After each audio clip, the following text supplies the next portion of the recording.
Gente, muito boa noite, sejam bem-vindos. Endireitando mais uma vez aqui. Somos 70 mil pessoas no Instagram, 160 mil no Facebook, iniciando o nosso canal no YouTube.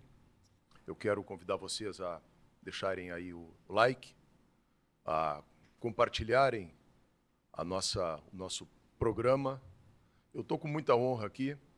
É o nosso, na verdade, a estreia do nosso podcast. A gente tem feito as nossas lives e é uma estreia muito especial, porque eu estou recebendo aqui, honrosamente recebendo, o prefeito de Porto Alegre, Sebastião Melo, que foi vereador da nossa cidade, deputado estadual, prefeito, e nesse momento, faltando aí 20 e poucos dias para a eleição do primeiro turno de Porto Alegre, concorre à reeleição de Porto Alegre. Então a gente vai falar sobre os desafios, primeiro a história de vida do prefeito, Sim. Depois os desafios políticos e passando pelo desafio de gerir uma cidade, uma capital, uma metrópole do tamanho de Porto Alegre no contexto das metrópoles brasileiras e do contexto do mundo. Então, bem-vindos mais uma vez.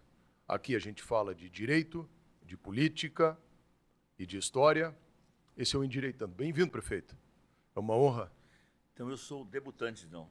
É uma honra tê-lo aqui conosco. Walter, alegria estar contigo aqui, estar também com os milhares aí de pessoas que estão conosco. E eu estou bem pertinho de onde eu cheguei, né? Porque eu comecei a minha vida aqui na Fernando Machado, aqui é a Demetrio Ribeiro, né?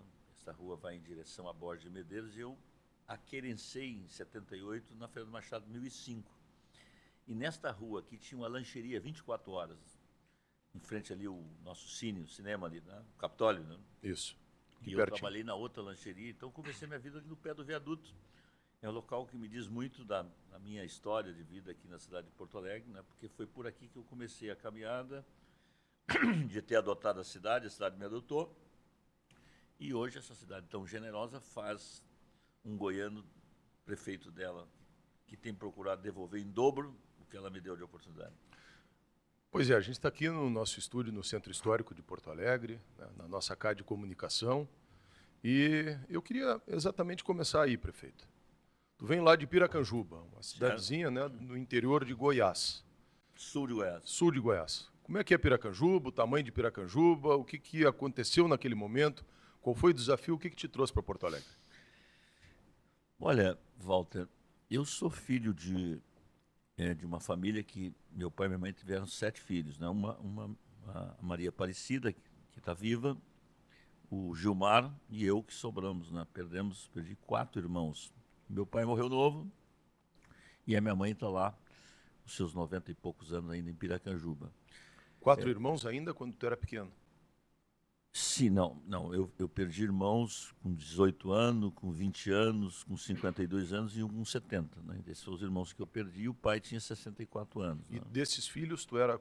Eu era o quarto. Quarto filho. Quarto filho. Né? E, então, a minha cidade é uma cidade de agricultura familiar, né? Ou agricultura da subsistência. Naquela época não tinha a tecnologia que tem hoje. Né? A roça era de toco mesmo, né? Não tinha essa tecnologia de irrigação. O Cerrado Goiano começou a ser derrubado depois com o trator de esteira, lá no final da década de 70, entendeu? E que ano é isso? Que ano tu vem para Porto Alegre? Eu cheguei em Porto Alegre em 78, mas eu saí de Piracanjuba no início de 77, morei em João Pinheiro 1 ano, que é uma cidade carvoeira no norte de Minas. Com que idade, Melo? Eu tinha 18. Quando eu cheguei aqui, eu tinha 17 para 18 quando eu saí de Piracanjuba, e quando eu cheguei aqui, eu tinha 18 para 19. Né? Então, quando eu cheguei... Bom, por que eu vim para cá? Acho que esse a nossa cidade tem uma bacia leiteira muito grande. O leite Piracanjuba é de lá. Mesmo que hoje ele esteja em Bela Vista, ele Sim, nasceu lá. É uma marca famosa hoje no Brasil. Famosa. E o seu Jorge, que é um gaúcho aqui de Canoas, ele mudou para lá para trabalhar no laticínio, acho que era Leco, se não me engano, e ele morava ali perto de casa. Eu e mais 2 irmãos já moravam na cidade, né, porque fomos estudar. Bom, como todo bom gaúcho, vendia maravilha do Rio Grande do Sul, né? E eu disse, olha, eu vou para o Rio Grande do Sul. E botei aquilo na cabeça. E a oportunidade que eu tive de sair de Piracanjuba, eu fui para João Pinheiro. Mas eu estava com aquilo muito fixado que eu viria para Porto Alegre. Bom, e foi essa história, quer dizer, eu ouvia muitas músicas do Teixeirinha, do Gil de Freitas, do Zé Mendes e tantas outras, que aqueles discos de vinil, E ele fazia aquele churrasco, aquela carne goiana, aquela costela dura e tal, mas era o churrasco que tinha na época lá. Hoje tem churrasco bom no mundo inteiro, né? Então, o meu desejo de vir para o Rio Grande do Sul foi desenhado ali naquela roda com o seu Jorge, né? Bom, e aí cheguei aqui e vim com a intenção de não voltar, né? Então, ou seja, então vim com praticamente 2 malas, praticamente sem dinheiro. Desculpa aí, né? Sem dinheiro. E, bom, e aí me estabeleci, comecei aqui na lancheria, Ceasa, Casa do Construtor, Tubomac, Marudim, Ivo Pens. Bom, e aí, eu acho que, se eu pudesse dizer assim, por que hoje eu sou prefeito, acho que a minha vida política foi desenhada na luta democrática, porque foi ali na esquina democrática, que não era esquina democrática, que começaram a minha vida em todas as manifestações, o Pedro Simão, o doutor Ulisses, Brizola e tantos outros, naquele momento que o Brasil vivia uma efervescência democrática. Aí que idade tu já tinha?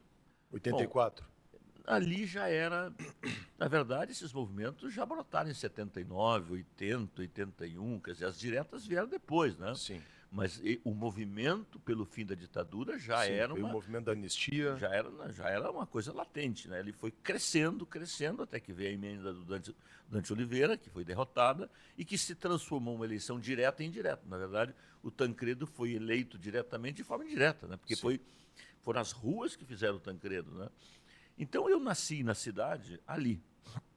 E tanto é que eu concorri a vereador em 82. Né? Já em 82, na primeira eleição. Primeira eleição. No MDB já. E hoje ainda sou deficitário. Eu perdi 4 eleições para entrar na quinta, né? Então, eu me lembro de uma vez lá na Vila Nova, tinha um cidadão, o seu Darcy, que está vivo ainda, ele disse, Melo, fui pedir voto para ele, eu não vou votar em ti. Não é por quê, seu Darcy? Tu nunca te elege, Melo. Tu nunca te elege. Então, eu levei muito tempo para chegar na Câmara de Vereadores, e aquelas coisas, eleição proporcional, né? O nosso sistema aqui não é eleição distrital. Então, teve a eleição de 96, eu fui o 18º vereador mais votado da cidade.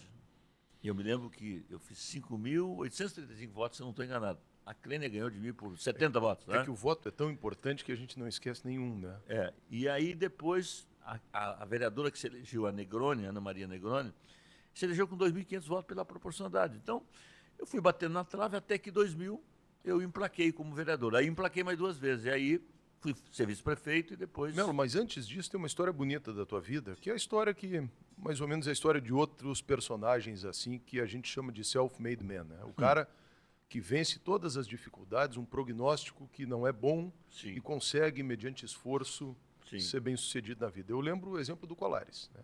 Que saiu lá de Bagé, chegou a governador do estado. Trabalhava de dia como carteiro, de noite estudava, passou no vestibular da URGS. Antes dessa história política, ou ao lado dela, tem a tua história de vida, de começar a trabalhar, ganhar vida e fazer uma faculdade. E virar advogado. Né? Conta um pouquinho para nós essa parte. Pois é, Walter.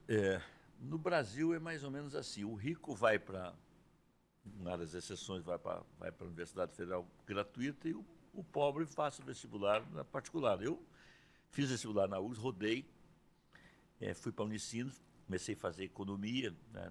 Fiz aquele básico que serve para qualquer curso, e aí quando comecei na economia, não é esse caminho que eu quero. Não. E aí então eu fiz um novo vestibular para o direito, porque naquela época, se eu não estou enganado, se tu mudasse de curso no ensino da noite para o dia, tu podia até mudar.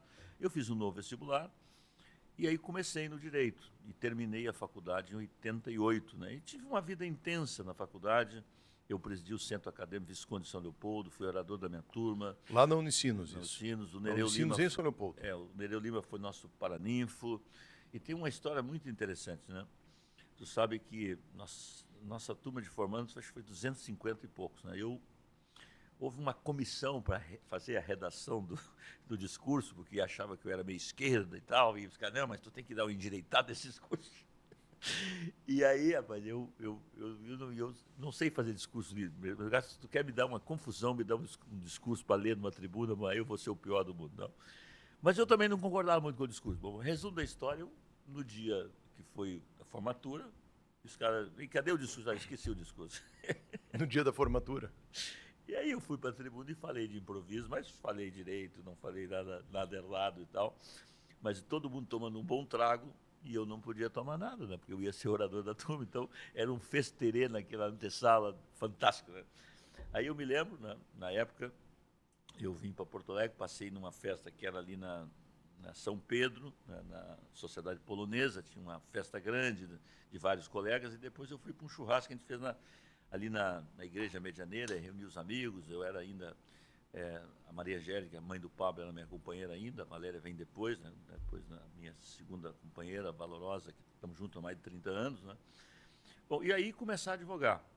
Bom, aí juntou Rogério Becker, Mário Madureira, Werner Beck, e montamos um escritório na José do Patrocínio, 822, ao Largo do Pinhão. Então, ali foi meu começo. Eu estava vendo essa máquina, um dos grandes feitos nosso foi comprar uma máquina elétrica, mas nós tínhamos uma secretária, tu redigia à época a petição na mão, tudo direitinho, passava para a secretária batia e tal. Eu estou vendo hoje tu redige uma petição, protocola tudo de forma eletrônica. O mundo mudou para melhor muitas coisas. Então, o meu início, eu fiz de tudo um pouco na advocacia, Walter. Eu não fiz só trabalhista. Eu, me negava a advogar na área trabalhista, eu nunca fiz. Talvez uma ação na vida, para resolver um problema de um amigo e tal.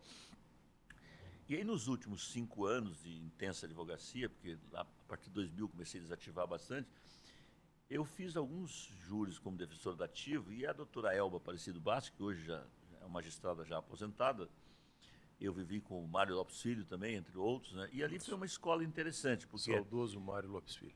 Eu fiz muito intensamente, fui muito júri em Porto Alegre, né? E portanto, ali foi, né, dividir um pouco com outras áreas, mas nos últimos 5 anos eu atuei muito no Tribunal do Júri de Porto Alegre. Tribunal do Júri. Que, aliás, está sob ameaça agora, né? A gente está vendo manifestações, esse caso trágico, triste e rumoroso também da Boate Kiss. Sim. Eu vi uma manifestação do ministro Dias Toffoli, criticando o Tribunal do Júri. Agora o ministro Gilmar Mendes também. Mas o Tribunal do Júri, a gente que atuou no Tribunal do Júri, é uma das instâncias mais democráticas, porque Sim. é a sociedade que ali se manifesta, né, meu? É a sociedade. Nos crimes tentados ou consumados contra a vida, né? Eu não tenho um juízo de valor, né, mais aguçado, mas eu acho que o Tribunal, né, do Júri, ele cumpre o seu papel e ele é um fato histórico, né? Isso não é uma coisa que foi concebida hoje, é mundial isto, né? Sim.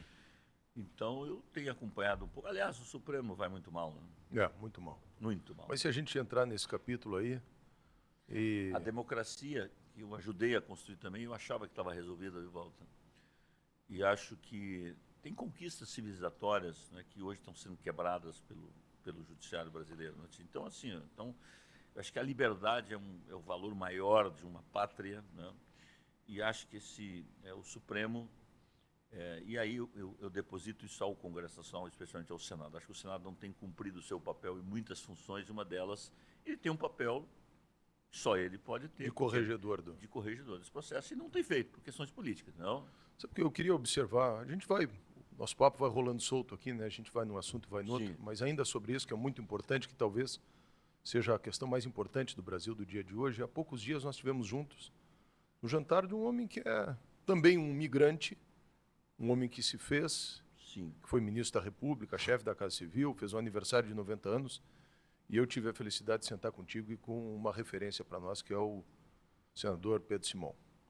E tanto a fala do ministro Luiz Roberto Ponte, que era um aniversariante, sim, quanto do senador, para mim, naquele momento, me mostrou um pouco do papel do antigo, do velho MDB, que é um pêndulo, Sim. Né? Que ele, quando nós vivemos em momentos de ameaça à democracia ou de aumento de autoritarismo, o MDB naturalmente se coloca, sim, contra isso, né? E eu achei muito bonita a fala do Luiz Roberto Ponte, exatamente denunciando... Ele me mandou o discurso dele, eu pedi, ele me mandou. Eu disse para ele imprimir e guardar, porque uma pessoa com 90 anos, 60 de casado com a dona Deia, acho que foi uma das coisas mais bonitas que foi. Eu tive que sair, porque em razão da campanha, ainda fui lá para a Zona Norte, depois voltei para o Partenon, né? Cheguei em casa quase meia-noite, a Valéria continua lá. Mas o Dr. Ponte é um exemplo e é uma pessoa persistente. Eu gostaria de chegar à idade do Dr. Ponte com o vigor de vida que ele tem, né? Ele é o mais jovem de todos nós, né? Sim. Mas o MDB, se eu pudesse... Acho que os partidos acabaram no Brasil, viu, Walter? Eu digo isso com tristeza, né? Porque eu sou de uma cepa de 78, onde eu voltei, então, a ser um dos membros do MDB, mas acho que os partidos foram perdendo as suas funções ao longo do tempo, como muitas instituições aconteceram, né? Mas se eu pudesse dizer um traço do MDB de 66 até 79, porque em 79 acabou o bipartidarismo, né? Acho que é ser fiador da democracia, que é um valor maior, né?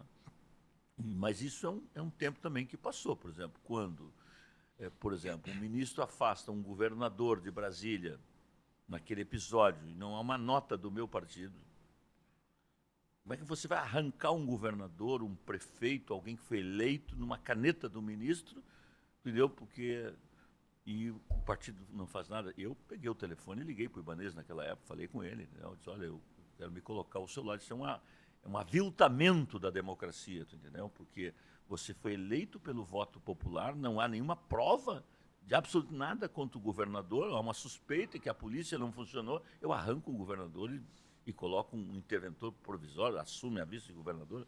Então, essas coisas têm acontecido no país, né? E por isso eu acho que nós temos que estar muito vigilante numa democracia que é jovem, e a democracia é o pior dos regimes, exceto os outros. Tá? Para relatar para as pessoas que não estavam lá, o momento em que, num salão de um clube muito tradicional aqui de Porto Alegre, todos ali ouvindo o discurso, o momento em que houve aplausos e quase que uma comoção dentro do salão foi quando o aniversariante falou do que o STF tem feito no nosso país. Sim. Para a gente ver a que ponto se chegou aqui. Sim. Né, de fragilização de mandato, de institutos como a graça presidencial, que nunca tinha sido discutido, e vai lá e simplesmente o STF caça algo que é uma faculdade do presidente da República. Como é que se supera isso, Melo? Um momento como Com esse. mais democracia. Acho que não tem outro caminho, né? Acho que eu sou favorável a uma reforma constitucional. Eu sei que isso é um tema polêmico, né? Mas eu acho que o Brasil precisa ter uma constituinte, talvez. É claro que você não pode discutir toda a Constituição, mas eu acho que nós precisamos passar por uma constituinte nova, né? E eu acho que a deformação do parlamento com essas emendas parlamentares, eu acho que o papel do parlamento não é transformar-se de um agente de emendas, Walter. Eu sempre fui contra isso. Acho que isso não é o papel de um vereador, não é o papel do deputado estadual, não é o papel do deputado estadual. É muito relevante para o Brasil, né? O Porto Alegre tem uma legislação que tem emenda também, mas não é tanto assim. Então, eu acho uma distorção, porque, independente do sistema brasileiro, acho que ele caminhou no sentido de parlamentarismo e manteve o presidencialismo. Sim. Então, hoje, independente do plantonista do Planalto, quem comanda o espetáculo político é a Câmara e o Senado, especialmente a Câmara dos Deputados. E eles criaram esse instrumento bilionário. Mas tu refere à distribuição dos recursos. Isso. Né? Mas politicamente é o STF hoje que tem mandado. Politicamente é o STF. Agora, do ponto de vista dos recursos, bom, e o presidente se torna refém sempre de um processo. Uma rainha da Inglaterra. Uma rainha da Inglaterra. Quer dizer, então, se para formar uma maioria de 513 num Congresso Nacional, é na barganha. E nesse contexto, Melo, o Pacto Federativo e o papel dos municípios nessa distribuição desses recursos, especialmente agora, na iminência de entrar em vigor a nova reforma tributária, a divisão desse bolo. Sim. E qual é a tua visão a respeito disso? Olha, Walter, concentração eu sou muito crítico, aliás, fui um prefeito que me posicionei sobre isso no Brasil inteiro, participei de dezenas de marchas. Bom, primeiro assim, o Brasil levou 500 anos para ter um mínimo de autonomia municipal, que nasceu na Constituição de 88, correto? Bom, os tributos municipais, quais são eles, né? É o ISS, que é o Imposto de Serviços, que é o que mais cresce no mundo e na nossa cidade. É o IPTU, propriedade, e o que vem das transações imobiliárias, que é o ITBI. O ITBI. Né? O que vai ficar para o município com a nova reforma? Bom, o que acontece? Então, esta reforma, na minha visão, ela foi feita delegada para o presidente Lula, mas num consórcio com o presidente da República e seus ministros, e ela pensou em, primeiro, botar dinheiro no caixa da União, concentrar mais dinheiro na União.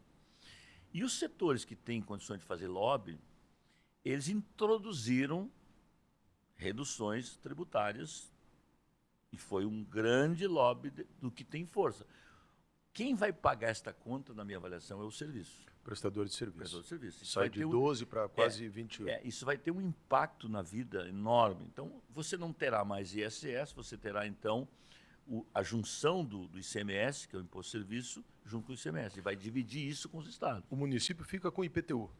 Somente com o IPTU, tá? E com as transações. O ITBI. ITBI. O ISS, que é o principal imposto dos municípios médios e grandes, você não tem mais esse poder hoje, por exemplo, a partir de 2029, né? Que é onde entra, efetivamente, ela é gradativa, ela vai entrando em 2027, enfim, gradativa. Você só pode, entendeu? Você não tem mais essa liberdade hoje, por exemplo, chegar e dizer, eu tenho 5% nesta área, baixar para 2%, tu não pode fazer isso. Então, tu perdeu esta liberdade. De alguma forma, isso seria bom para reduzir a guerra fiscal entre os municípios. Porém, nós vamos sufocar. Então, assim, eu sou muito cético. Acho que os municípios, ao perder a autonomia, que para mim é até um ferimento constitucional, né? Eu estou tirando a autonomia e o que é mais grave nessa reforma é que eu crio um quarto ente federativo, que é o Conselho. O Conselho, que você sabe que entre o voto da União e dos municípios, tu acha que o município vai ter força para isso? Então, daqui um pouco, esse Conselho vai estar legislando. Eu não tenho dúvida que esse Conselho vai legislar. Melo, e vai aprofundar. Isso é gravíssimo. Na tua visão, aprofunda também um problema do Pires na mão em Brasília? Claro, sem dúvida alguma. E que é o que o governo de plantão que está aí, porque isso... Vamos lá, né, Walter? Nós somos de uma cepa que a gente quer. Eu não sou favorável ao Estado mínimo, mas tem que ser o Estado necessário. Agora, o Brasil tem um sistema que o dinheiro, né, não tem dinheiro público, o dinheiro é privado, que é passado para a mão do público, que tem que prestar serviço. Então, esse tamanho do Estado brasileiro, essa máquina anacrônica, pesada, burocrática, o dinheiro não chega na ponta. Então, essa reforma tributária, ela tem um fito. O Alckmin trabalhou muito bem a questão da indústria brasileira, que eu acho... Que vai ser a grande beneficiária nesse momento desse processo. Eu acho que, sem dúvida alguma, eu acho que para ter competitividade internacional, uma reforma tributária não pode tirar do cangote de um setor e montar no cangote de outro setor. É isso que está errado. E aí tem um problema para Porto Alegre, que Porto Alegre é uma cidade, como todas as capitais, que desde a década de 60 se desindustrializa. Isso. Né? E não volta mais, e nem queremos que isso aconteça. Ela é uma cidade de serviço, de turismo, que tem polos, por exemplo, como educação, como saúde extraordinários.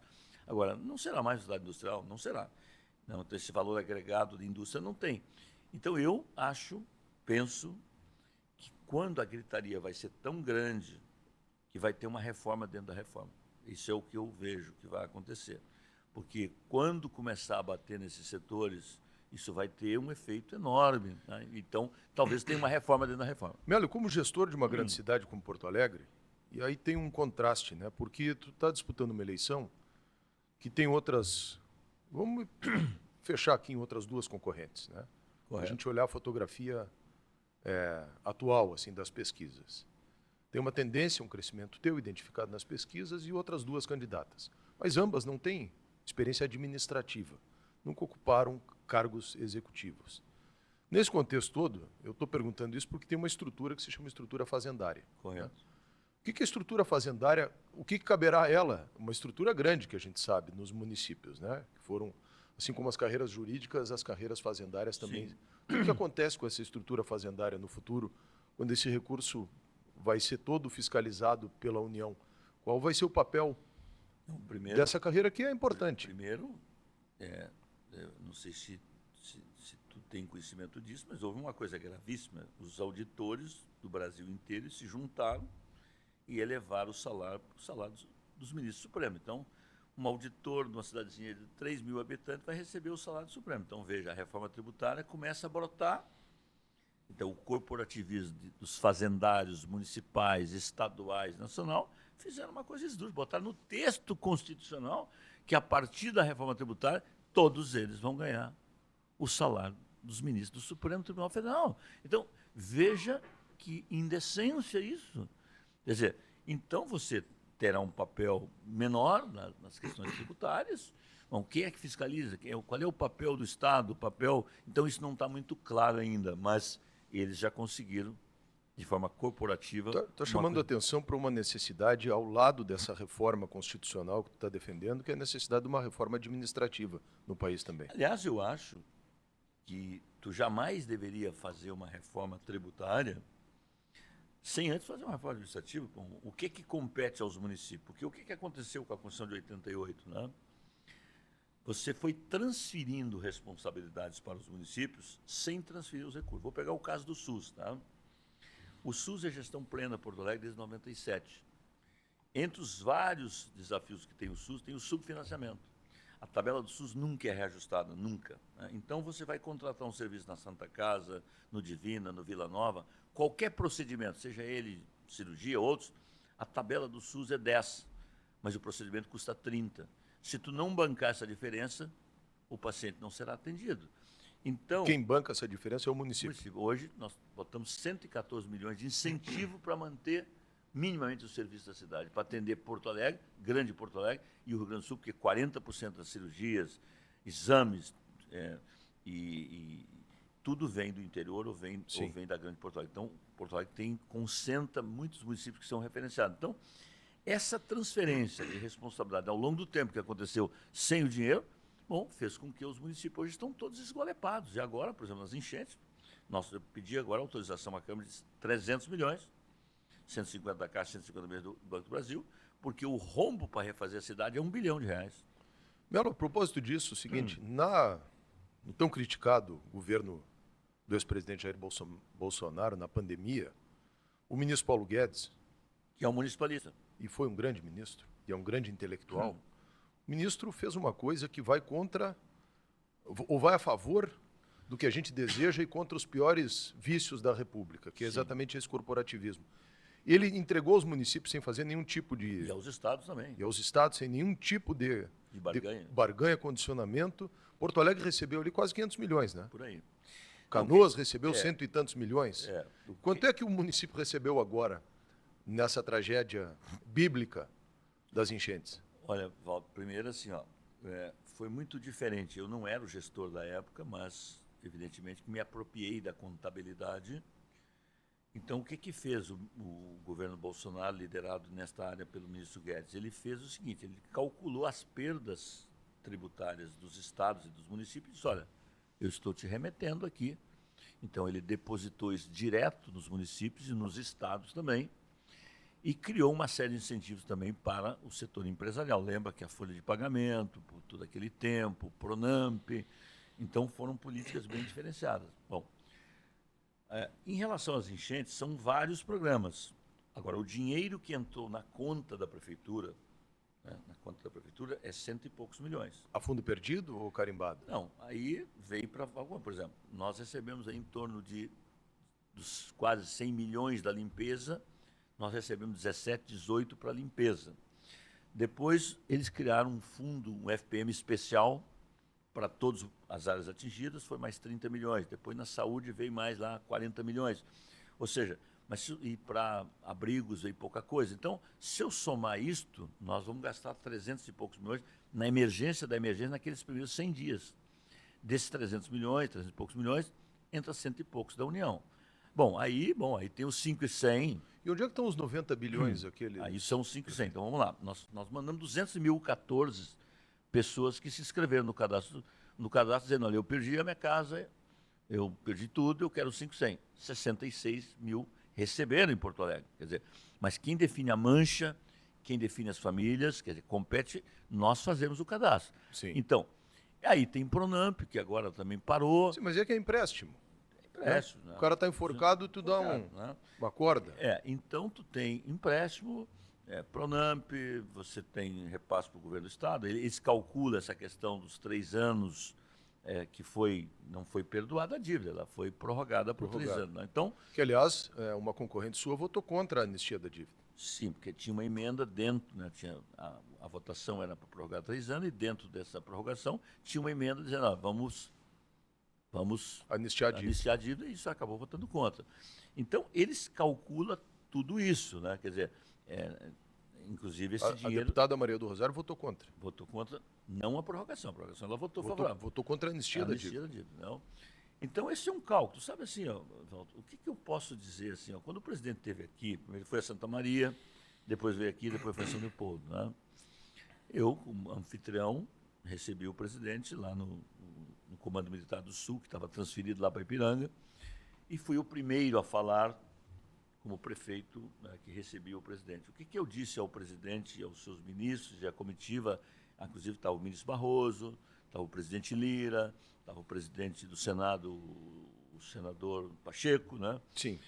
Eu disse, olha, presidente, desde quando eu me concebi como um ser político, eu vou falar de 79, mas especialmente vou começar do governo Collor até o senhor, né? Nunca teve uma tragédia desse tamanho no Brasil, nunca teve. Teve outras tragédias, mas desse tamanho nunca teve. Mas sempre que houve uma tragédia do Brasil, de questões, né, climáticas, enfim, se anuncia muito e chega pouco. Em todos os governos do time. A regra nessas crises é sobrevoar, tirar fotografia e dar coletiva. Essa é a regra do Brasil. Olha as casas do Taquari. O presidente disse que vai ter casa para todo mundo, né? Nós estamos fazendo os laudos e estamos mandando para Brasília. E eu espero que quem perdeu a sua casa possa ter. Melo, mas que não foi só casa, né? Nós temos postos de saúde, nós temos escolas. Aqui são 300 equipamentos. Em torno, nós temos só postos de saúde, foi 26. Atingidos. Nós temos dezenas de praças, nós temos parques, nós temos 1.100 quilômetros de vias. E veio recurso para isso? Não, para isso não. Pois é. Com exceção da saúde, que veio para a recuperação de alguns postos. Por exemplo, agora os 500 milhões para alteamento de diques, casas de bomba, fechamento de comportas, troca de comporta, isso importa R$500 milhões. Há uma promessa de que nós vamos sentar para negociar. Porque eu não vi ainda nenhuma licitação, não estou falando de Porto Alegre, até, aliás, abrir um parênteses assim, a gente está vendo como esse assunto tem sido explorado, demagogicamente explorado, porque foram 457 municípios, é isso? Atingidos no Rio Grande do Sul. Um dia, nessas ações aí que todos nós nos jogamos a fazer, eu fui até o Asilo Padre Cacique com um grupo de jipeiros para levar lá cesta básica. Quando a gente sai dali, pega aqui a rua que passa ao lado do Estádio Beira-Rio, para quem sabe, e por dentro d'água chega até na Avenida Edivaldo Pereira Paiva. Do lado esquerdo está o rio cheio, do lado direito está o Parque Marinha cheio. Por onde é que o bairro encheu se não passou por cima do dique, nem o dilúvio extravasou? Encheu pelos bueiros, pelo sistema de vasos comunicantes. Eu tenho dito o seguinte, que mesmo que Porto Alegre tivesse um muro de 20 metros em volta de toda a cidade, teria enchido igual, e não é culpa do prefeito, e foi, né? E aí lá pelas tantas fazem uma entrevista numa das principais rádios aqui da cidade, chamam um técnico, naquele princípio de autoridade, para falar a respeito, e o técnico começa a tecer críticas sobre a gestão, a gente vai ver quem é o técnico tem as suas preferências, a sua vinculação e a sua militância política. Essa questão da enchente, a força da natureza, como ela veio e da forma que veio, não havia recurso humano, né, Melo, nem tecnologia que pudesse... Walter, tu foi um competente vereador dessa cidade, presidiu a Câmara, então tu conhece bem esse assunto. O sistema de proteção de cheias nasceu depois da enchente de 41 e enchentes que sucederam em 41. O Departamento Nacional de Obras e Saneamento, o DNOS, que não existe mais, ele foi extinto numa medida provisória do governo Collor, lá no governo Collor em 89. Então, esse sistema foi concebido e executado pelo governo federal, e ele vem do Sarandi até a Vila dos Pescadores, aqui passando o Barra Shopping. A partir dali até o Lami não tem nada de proteção de cheias. Nem Guarujá, nem Serraria, nem Ponta Grossa, nem Lami. Tá? Bom, o que estão dizendo os especialistas, né? Tanto do IPH, como os holandeses, como os próprios do Sonademai? O sistema teve erro de concepção e erro de execução. Por exemplo, tinha um dique desenhado para Vila Asa Branca, ele nunca saiu do papel. Vila Asa Branca, lá no norte, junto ao bairro Sarandi, perto da Fiergues, da fábrica da Coca-Cola. Aquele dique, por exemplo, do Sarandi, deveria ter 6 metros, tem 4,20. O dique da Cis Brasil, que forma um dique com divisa com Cachoeirinha, aquele dique também vazou água. Foram 21 lugares que vazaram água. Então, o sistema, ele não resistiu à quantidade de chuva, porque a chuva não foi de Porto Alegre. A chuva, 85% das chuvas, 85% da água que chega na bacia do Guaíba vem do Jacuí. E onde é que nasce o Jacuí? Passo Fundo, Marau. Onde é que nasce o Caí, né, o rio Caí? Lá em São Francisco de Paula. E vem os Sinos e vem o Gravataí. Então, esta bacia hidrográfica, então parece que Mussum é bairro de Porto Alegre, né? Parece que Estrela é bairro de Porto Alegre, parece que Lajeado é bairro de Porto Alegre, porque todas essas cidades foram atingidas tanto quanto nós. Então, não dá para tratar desse jeito. Então, o que eu adotei? Eu sou o prefeito da cidade. Então, nós estamos refazendo um sistema que tem uma robustez, mas Aliás, que mostrou... tem uma coisa que tu me perdoa, que tu não explora, não falou, mas tu foi atingido também pela enchente. Sim, também, perdemos e tudo. saiu de casa, perdeu tudo e ficou muitos dias, inclusive. E estamos refazendo a casa lá, né? Sim, mas tu ficou gerenciando isso, 70 indo dias no hotel, 70 nos dias. lugares e isso. No embaixador e depois no IBS, tá? Bom. Então, nós estamos trabalhando em 2 capítulos agora. Primeiro, refazer o sistema. Eu não posso esperar definição de eleição. Então, as obras do DIC do Sarandi já começaram.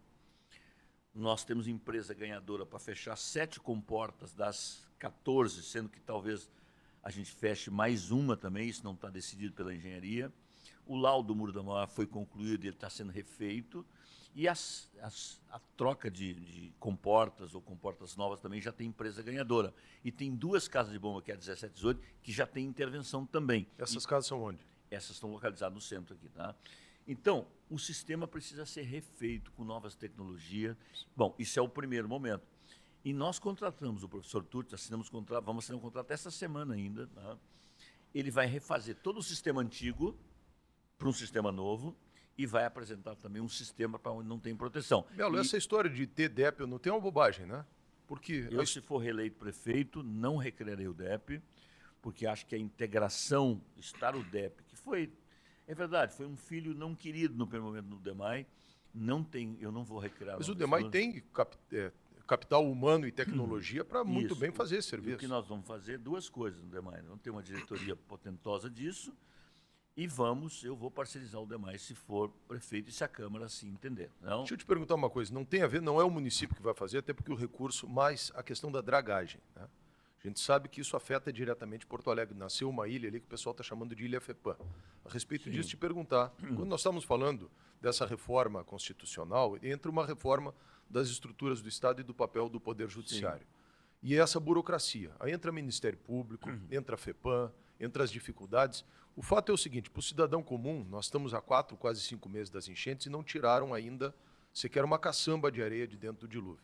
Qual é a tua preocupação, a tua visão a respeito disso? Como é que tu acha que tem que avançar esse assunto?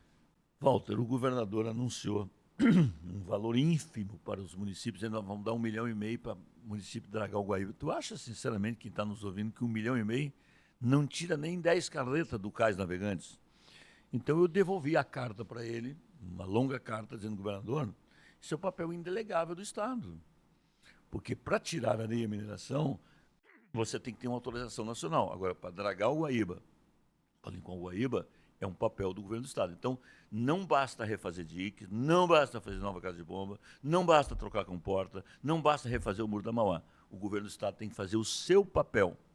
E o seu papel, entre vários papéis que ele tem que limpar o Guaíba, e essa é uma competência do governo do Estado, não é. Nós temos que limpar os arroios. E tanto é verdade que limpar faz uma diferença. Vocês acham que se não tivesse limpado o arroio Ipiranga, como dos demais arroios, vocês acham que uma chuvarada dessa não teria extravasado de luz? Extravasado de luz?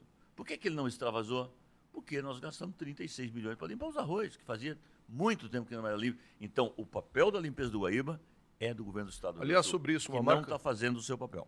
Uma marca positiva da tua gestão é a zeladoria da cidade. Todo mundo reconhece desde o início teu papel, colocar o chapéu de palha, caminhar nas vilas, ouvir as pessoas e cuidar da cidade, né?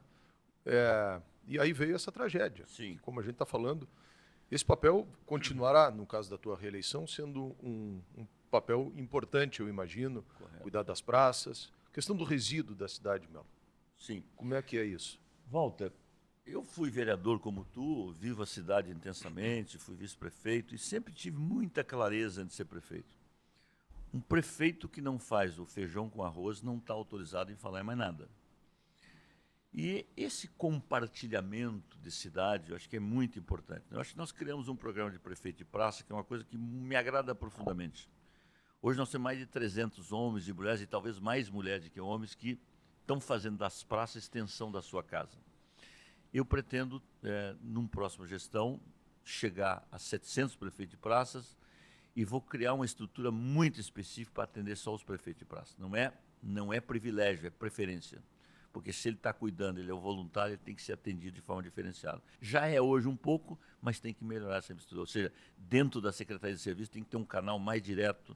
Porque as praças são importantes espaços de ambiência, de convivência. Bom, segundo, acho que vocês também acompanham as revitalizações dos viadutos. Por exemplo, aqui o viaduto da Marli.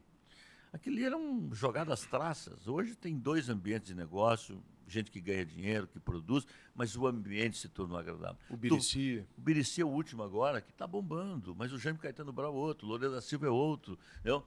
Os terrários urbanos, que são aquelas nesgas de terra que você também faz uma rápida licitação e alguém bota um café, bota sustentabilidade. Isso vai dando vida urbana na cidade. Os cafés nas praças foram importantes também, né? Também. Se pode maconha na praça, por que não pode café? Então vamos parar com isso, né? Então acho que tem coisas que...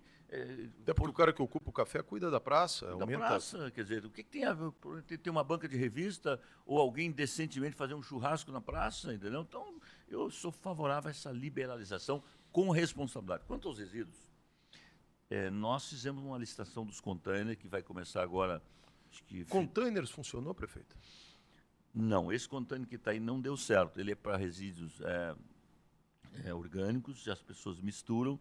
Então, a licitação que já tem vencedor, começa agora em outubro, novembro, nós vamos começar pelo centro e mais 2 bairros, vamos começar a colocar um segundo contêiner do lado, que é para lixo seco. E mudamos também o tipo de contêiner para não abrir os contêineres. Então, nós esperamos, primeiro, uma campanha forte de conscientização, porque o problema está dentro de casa. Se tu não separar o lixo ali, não tem lixo seco lá na rua. E eu quero dizer que hoje esse é o grande desafio do Brasil e da nossa cidade, as pessoas não separam lixo. Então, se eu não separo o lixo, não adianta eu contratar contravipa, contratar caminhão, contratar container.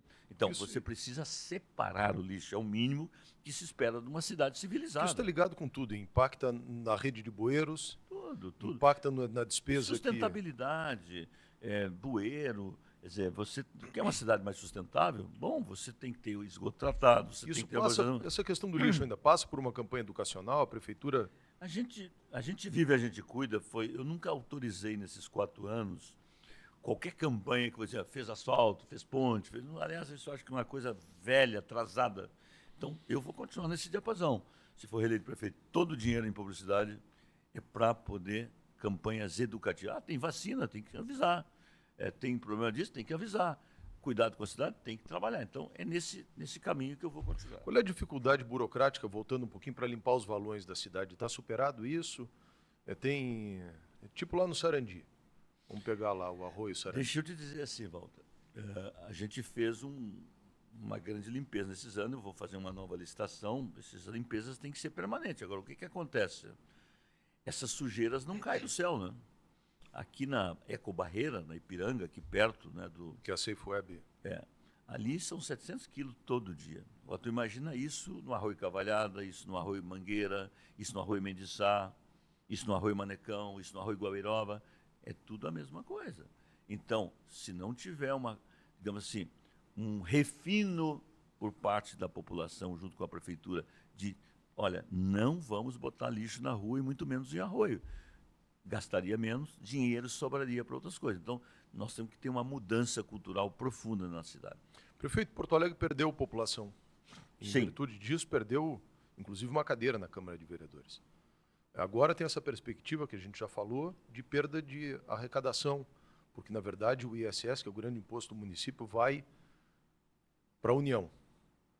Por outro lado, tu promoveu uma diminuição dos impostos que a Câmara havia aprovado no governo passado e que, de certa forma, ia arrochar a economia da cidade. Né? Então, tu tem uma experiência de diminuir imposto e aumentar a arrecadação. Qual é o caminho econômico da cidade? Porque eu não enxergo também política social sem desenvolvimento econômico.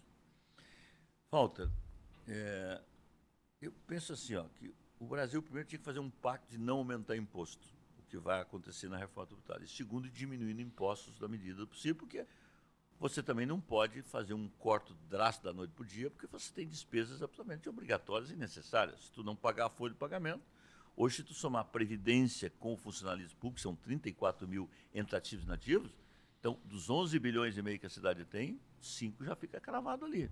Para 34 mil servidores, sendo que a maioria, hoje 18 mil, um pouco mais, já são, 18, 20 mil já são aposentados, tá? E o restante é da ativa. Então, a cidade, está provado que quando então quer dizer que metade do orçamento da cidade é para pagar Previdência e funcionalismo. E folha. E folha, tá? Então, a nossa experiência é uma rica experiência. Só faço um desafio para quem está nos assistindo. Imagina a cidade dispor por ano de 5 bilhões para investir na cidade. Que mágica que a gente não faria? Pois é. Então, assim, ó. Então, se eu pudesse comparar uma cidade com um trem com grandes vagões, vários, 20, 30 vagões, eu colocaria o vagão do desenvolvimento econômico, o principal deles. Por quê? Porque se você não tiver desenvolvimento econômico, você não cuida do morador em situação de rua, você não paga o convênio com a creche, você não compra vaga em creche, você não, entendeu? Não tem... Por que a cidade tem perdido gente? É por isso? Por um ranço?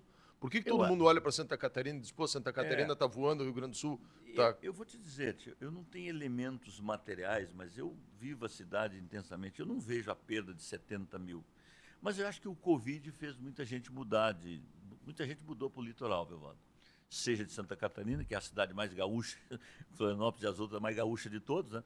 Então, uma migração de pessoas que vão aposentando, vão indo, olha, eu vou morar na praia, vou sair daqui. Então, o censo mostrou essa perda de população, correto? Coisa que eu não percebo pela quantidade de adensamento que tem a cidade. Bom, não sei se teve erro, não teve erro, enfim. Né? Mas, de qualquer forma, eu reconheço que muitas famílias vão acabar morando em outros locais, por qualidade de vida, se aposenta, mantém ainda alguma coisa aqui de relacionamento e tal. Mas a cidade, né, apresentou isso no seu censo. Então, se for prefeito, eu tenho que continuar atraindo pessoas para morar na cidade, porque você, para atrair morador, tu tem que ter boa internet, você tem que ter segurança, tem que ter qualidade de vida, tem que ter cultura, tem que ter gastronomia, tem que ter inovação. Ou seja, ninguém vai morar num local com má qualidade de vida. Qualidade de vida. Então, para mim, manter pessoas numa cidade e atrair pessoas numa cidade, só tem uma maneira, é qualidade de vida. E nesse contexto, tu desburocratizou o desenvolvimento econômico e desburocratizou a mola propulsora da economia da cidade, que é a construção civil. Tá? Isso é importante, né? A gente fez alguns movimentos, por exemplo. Então, quando você diminuiu, por exemplo, o evento, né? Às vezes o cara tinha uma empresinha em Santa Catarina e fazia evento aqui, porque aqui pagava 5%. Então, no setor de evento, que foi o primeiro a ser atingido pela pandemia e o último a ser recuperado, e que agora de novo nas enchentes foi atingido, ele baixou para 2%. E ele subiu, por quê? Porque eu chamei todas as empresas, olha, eu vou baixar para 2%, mas eu quero que todo mundo pague. Está combinado? Está combinado. As pessoas passaram a trazer suas empresas para cá. Então, baixamos o imposto, tiramos taxas de alvará, 700 atividades, cancelamos o aumento do IPTU, que ia pegar imóveis, por exemplo, que ia ter 1.200% de aumento, 1.300%, 2.000% de aumento. Então, aquele cancelamento daquelas parcelas restantes foi cancelado. E agora, na enchente, a gente cancelou o IPTU de maio a dezembro, para toda a área atingida. Para os que não tinham pago e os que pagaram, nós vamos devolver no IPTU de 2025. Então... Esse cancelamento a União repõe? Não, nada. Isso é decisão nossa, são 180 milhões que a Prefeitura vai deixar de ter nos cofres. Tá? Bom, e aí isso a União poderia ter dado. Poderia, é compensação de receita. Tá? Bom, e aí o seguinte, os licenciamentos, tá bom? Tu foi secretário. Aquele é um tempo que passou. Hoje tu entra de forma digital, nós temos 200 e lá vai cacetados serviços digitais, começando pela Esmamus. Então, aquela fila da burocracia, aquilo acabou. Hoje é expresso o licenciamento, na grande maioria. É claro que nos grandes empreendimentos tem um procedimento mais aprofundado. Então, licenciar é outra coisa, não ficar fazendo vistoria para poder você tirar a carta de habitação. Ou seja, quem assina um empreendimento tem que ter a responsabilidade por isso. Bom, quando tu assina a tua petição como advogado e eu assino, eu tenho que ser responsável por ela. Eu passei por uma faculdade, passei por tudo que tem. Agora, se tem gente que assina tem que responder por isso. Então, isso tudo é um tempo que passou. E isso faz com que também os investidores enxerguem hoje em Porto Alegre uma cidade que tem atração e qualidade, entendeu, de ambiente de negócio. Isso também faz uma diferença na vida da cidade. Não? Prefeito de Educação. Desafio do Brasil, do Rio Grande, da nossa cidade. Esse é um tema que me incomoda profundamente, porque o IDEB de Porto Alegre, a primeira prova Brasil, que é 2005, e ainda vem dos governos da Frente Popular, e depois assumiu Fogaça, depois passou Fortunati Melo, depois Marquesan, e o IDEB de Porto Alegre muito baixo, e continua baixo. Então, eu diria assim, viu, não há vida boa, não há país que prospere sem uma educação de qualidade. E o papel do fundamental e o papel do infantil. Então, para mim, o primeiro papel da prefeitura é zerar as filas. A gente tinha 11 mil quando assumi. Só lembrar para quem nos assiste, o município fica com o ensino fundamental. Parte dele, né, hoje de Porto Alegre é nosso. Nossa rede tem 68 mil infantil, creche e fundamental. Então, quando nós assumimos, tinha 11 mil, nós colocamos de 0 a 5 anos, 7.200 na rede, especialmente comprando vagas. Novos. Ainda tem 3 mil e poucos que eu quero zerar se for prefeito da cidade. Então, esse é o primeiro papel. É o primeiro papel. E vou criar uma prova anual municipal para medir a qualidade do ensino e dar prêmio para a escola que melhor tiver IDEB. Ou seja, então isso... Qual é o papel dos professores nessa mudança? Qual é o espírito dos professores? Eles contribuem? Porque assim, um dia, eu ainda vereador e colega do prefeito, havia uma discussão lá na Câmara e um professor me disse o seguinte, olha, tem que ver que nós lidamos assim com a matéria-prima das regiões mais carentes da cidade. E Porto Alegre tinha o melhor salário do Brasil, Sim. E estava em 24º lugar no IDEB, que é o ranking entre as 27 capitais brasileiras, nós em 24º. Aí eu perguntei para ele, mas vem cá, será que a nossa matéria-prima aqui, as pessoas, as crianças que estão lá, têm menos condição do que as crianças de Teresina, no Piauí, né? Lá do Recife, ou de Belém do Pará? Eu não acredito que não. Então tem um componente aí dos professores nesse contexto, né? Walter, primeiro, eu acho que talento não tem cor e não tem classe social. As crianças da periferia precisam ter a mesma oportunidade que qualquer criança tenha nessa cidade. É verdade que a nossa rede ela atende lá à periferia, né? Bom, aí você tem o seguinte, eu acho que a formação continuada de professor é uma coisa muito interessante. Tem um projeto que começamos 2 anos atrás, que é o Alfabetiza Poa, que ele começa a mostrar um pouco de resultado. Nós estamos dando um incentivo para os professores de primeiro e segundo ano para aprender a ler, escrever, dividir, ter matemática e tal. Então, não adianta ter tecnologia que tem, não adianta ter computador que tem, não adianta ter sala interativa, se o aluno não sabe ler, não sabe escrever. Então, esse é o básico da educação do Rio Grande. Nós temos um problema do ensino ciclado também, que as crianças estão indo para o outro ano sem... Isso não é mais assim, mas isso foi assim, especialmente nas gestões do governo do Partido dos Trabalhadores, né? Então, e o IDEB... Mas tem muito da cultura ainda, prefeito, que os professores estão aprovando sem... E o IDEB do Rio Grande do Sul, que tu viu também na última, baixou, né? Nas cidades do Rio Grande do Sul.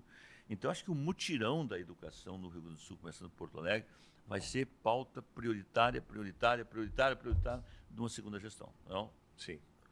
Mobilidade urbana. Porto Alegre tem um mérito na tua gestão, que foi o seguinte, há um grande problema no Brasil. Como é que equaciona a questão do custo da passagem do transporte coletivo, né?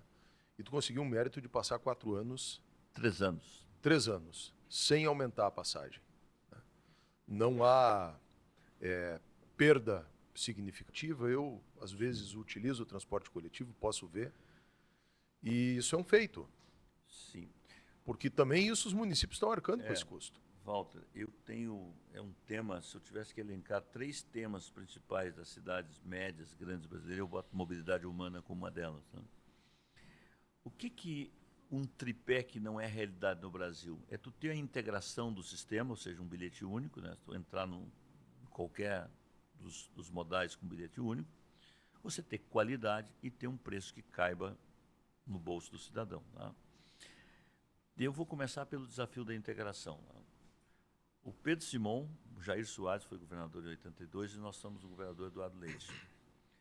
E esses governadores, que merecem todo o carinho, todos eles, nenhum resolveu a questão da integração metropolitana, que é ele que tem que coordenar, porque eu não posso intervir em Canoas, Guaíba, eu não posso entrar um ônibus em Itapuã, na Sapolândia, que é a primeira parada que tem do extremo sul, e ter 30 passageiros, o ônibus andar vazio de Itapuã até aqui, e eu não poder pegar passageiro.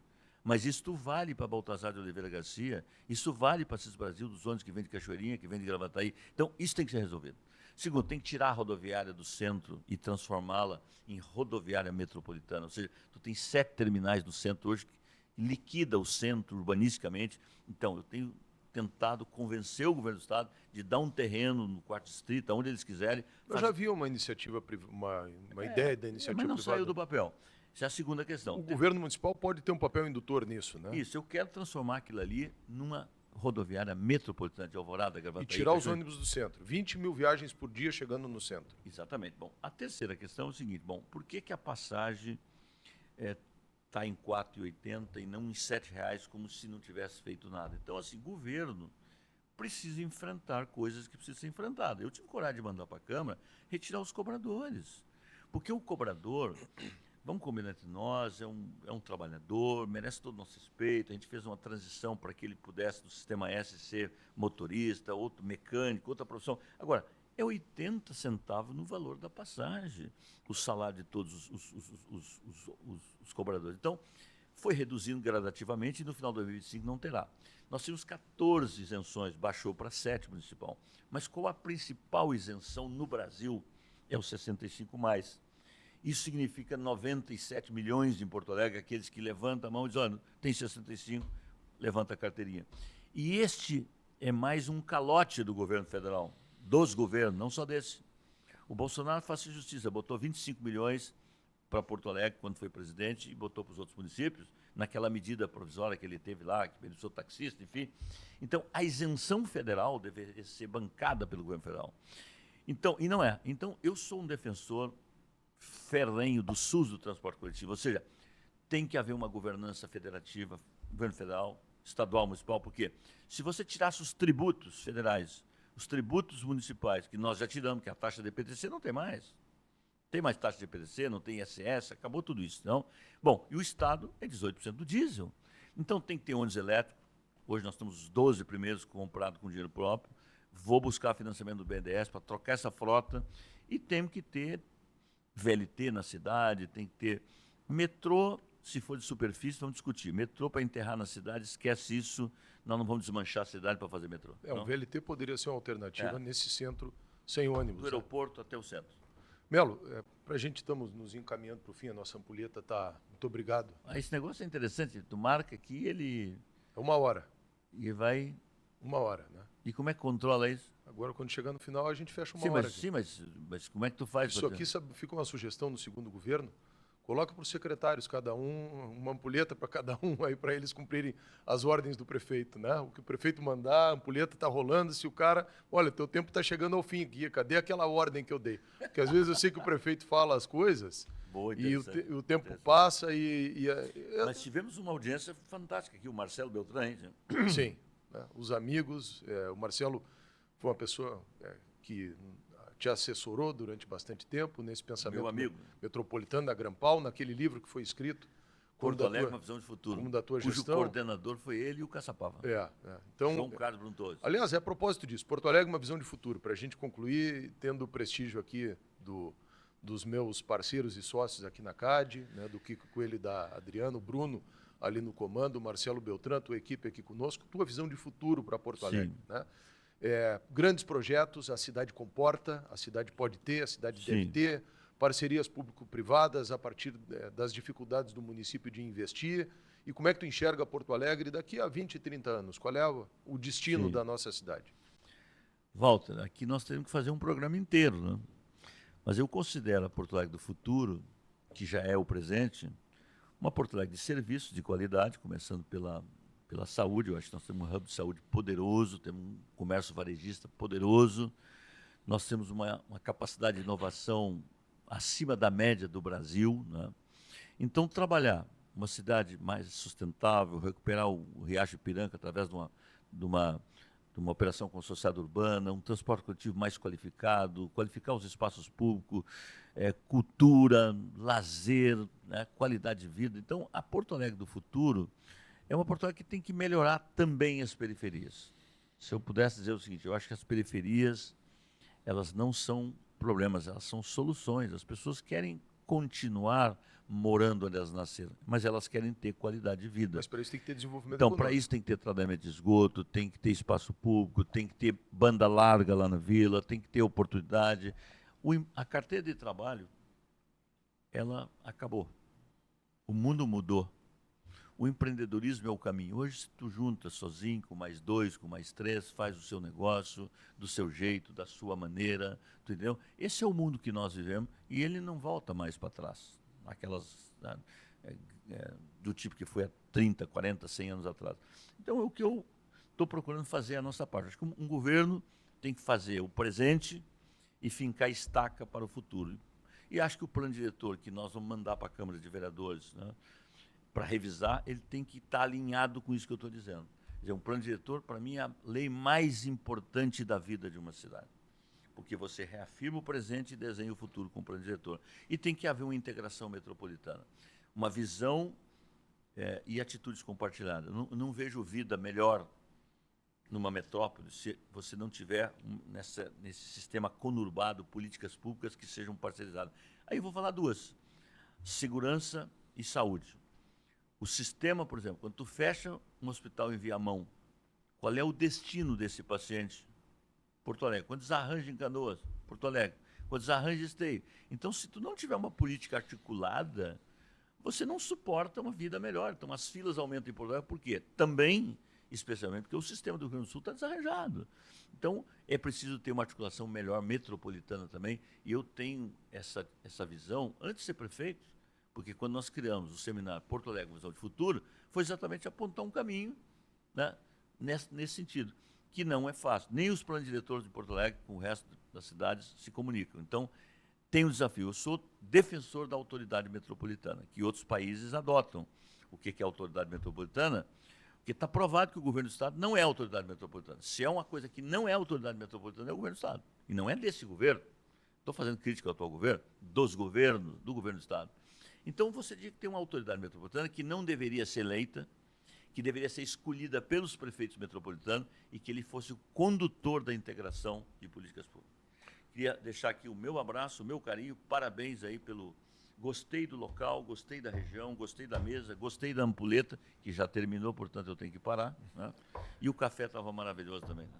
Prefeito, certamente a gente teria tempo aqui. Tem outros podcasts aí, programas que servem de referência para nós, tipo Inteligência Limitada, o Flow, que ficam 3, 4 horas. A gente teria conversa, teria como aprender com a tua experiência durante todo esse período. Mas é o nosso projeto aqui, essa 1 hora.